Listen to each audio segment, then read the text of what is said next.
மறைந்த முதலமைச்சர் ஜெயலலிதா தொடக்கி வைத்த முன்னோடி திட்டங்களில் ஒன்றுதான் மலிவு விலையில் உணவு வழங்கும் அம்மா உணவகம்.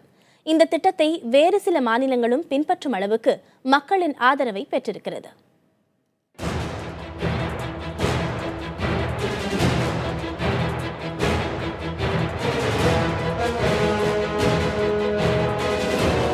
வயிற்றுக்கு சோறிட வேண்டும், இங்கு வாழும் மனிதருக்கெல்லாம் என பாடினார் மகாகவி பாரதியார். அப்படி ஏழை எளியோரும் வயிறார உணவு உண்ண வேண்டும் என்ற நோக்கில் மறைந்த முதலமைச்சர் ஜெயலலிதாவால் அறிமுகப்படுத்தப்பட்டதுதான் அம்மா உணவக திட்டம்.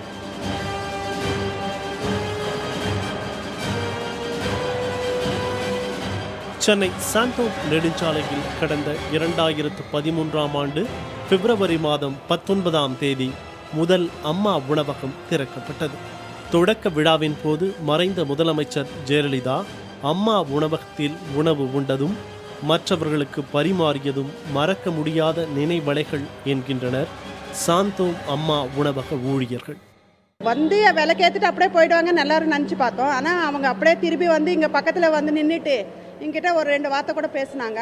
என்னம்மா இது என்ன இட்லி, இது என்ன இட்லியா, இது என்ன பொங்கலான்னு கேட்டிருக்காங்க. அப்புறம் இட்லி எப்படி எடுக்கிறதுன்னு கூட கேட்டாங்க. அந்த டைமில் அவங்க பரிமாறுவாங்கன்னு கூட தெரியாது. அது அந்த மாதிரி எடுப்பாங்கன்னு சொல்லிட்டு நாங்கள் அது எடுத்து வைக்கவே இல்லை.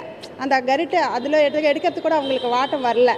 ஆனால் கூட அவங்க எப்படிம்மா இது எடுக்கிறதுன்னு கூட ஒரு வார்த்தை எங்கிட்ட பேசினாங்க. ஆனால் நிறைய பேர் எங்கிட்ட கேட்டாங்க, அம்மா என்ன பேசினாங்க, அம்மா என்ன பேசினாங்கன்னு கூட நிறைய பேர் மக்கள் கேட்டிருக்காங்க.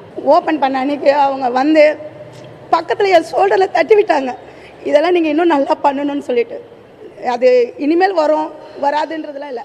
அவங்கள பார்க்க முடியுமான்னு நினைக்கிற பல மக்களுக்கு நடுவில் அவங்க என் பக்கத்தில் வந்து நின்று எனக்கு சர்வீஸ் பண்ணிவிட்டு எங்களுக்கு ஊக்குவித்து கொடுத்துட்டு போனது வந்து வாழ்நாளில் ஜென்மத்துக்குமே மறக்க முடியாத ஒரு விஷயம். ஏழை எளிய மக்கள் வயிறார உணவு உண்ண முடியும் என்பதோடு மட்டுமல்லாமல் பல்லாயிரக்கணக்கான பெண்களுக்கு கௌரவமாக வேலை பார்க்கவும் ஒரு நல்ல தலமாக அம்மா உணவகங்கள் விளங்குகின்றன என்றால் அது மிகையில்லை. அம்மா உணவக திட்டத்திற்கு கிடைத்த வரவேற்பால் ஆந்திரா, ராஜஸ்தான் உள்ளிட்ட பிற மாநிலங்களிலும் இதுபோன்ற மலிவு விலை உணவகங்கள் திறக்கப்பட்டுள்ளன. தங்கள் குடும்பங்களை மகிழ்ச்சியாக வாழ வைத்த ஜெயலலிதா மறைந்துவிட்டார் என்றாலும் தங்கள் நெஞ்சங்களில் அவர் எப்போதும் வாழ்ந்து கொண்டுதான் இருப்பார் என உருகுகின்றனர் இவர்கள்.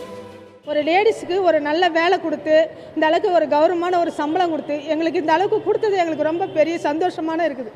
அப்படி இருக்கக்குள்ள அவங்க இப்போ இந்த நிலைமையில் அவங்க இல்லைன்றக்குள்ள இன்னும் எங்களுக்கு மேலும் மேலும் இப்போ லேடிஸுக்கு நல்லா செய்வாங்கன்னு தான் நாங்கள் ரொம்ப நினச்சோம். ஆனால் இப்போ அவங்க இல்லைன்றக்குள்ள எங்களுக்கு ரொம்ப வருத்தமாகவும் ரொம்ப கஷ்டமாகவும் இருக்குது. இது 9000 ரூபாய் சம்பளம் கொடுத்தாங்க. அதில் ஒரு பாராட்டு, ஒரு சந்தோஷம். எங்கள் குடும்பமே எல்லாருக்குமே சந்தோஷம்தான். இப்பவும் அதே சந்தோஷம்தான். அம்மா இறந்தது தான் ரொம்பவே கஷ்டமாயிடுச்சு. குழந்தைங்கள்லேருந்து எல்லாருமே அழ ஆரம்பித்தோம். ஒரு சந்தோஷம் இல்லாமலே ஆயிடுச்சு.